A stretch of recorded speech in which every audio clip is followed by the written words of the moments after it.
Hello everyone, welcome to my channel. Today my topic is about substitute. So with substitute we can replace one character to another character. So for example here, zoom it a little bit.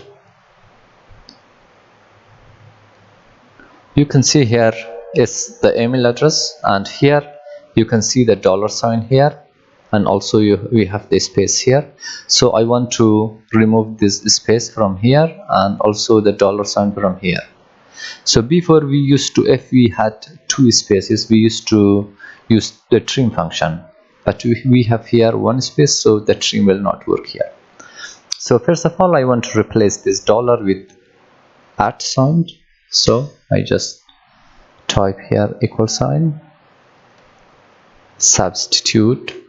So after that I select the text, comma, and here we have the old text. What's our old text? It is the $sign.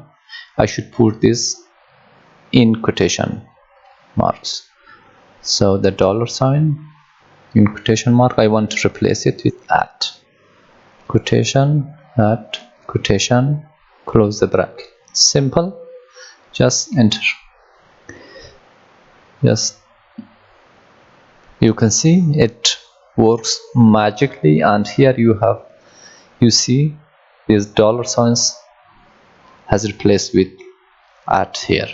So now you can see in email address we don't have the space, so I want to remove these spaces here. After the =, I write again substitute, tab.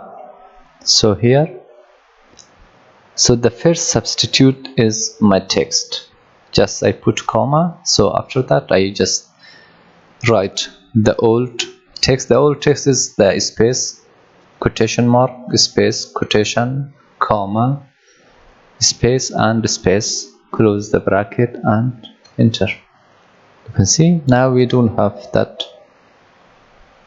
space. So now I just select this, select the email address, Control C, and I come here and paste by value.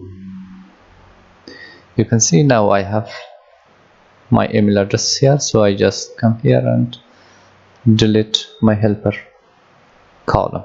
So that's it about substitute. So if you are new here, please subscribe to my channel and don't forget to hit the bell icon. Thank you so much.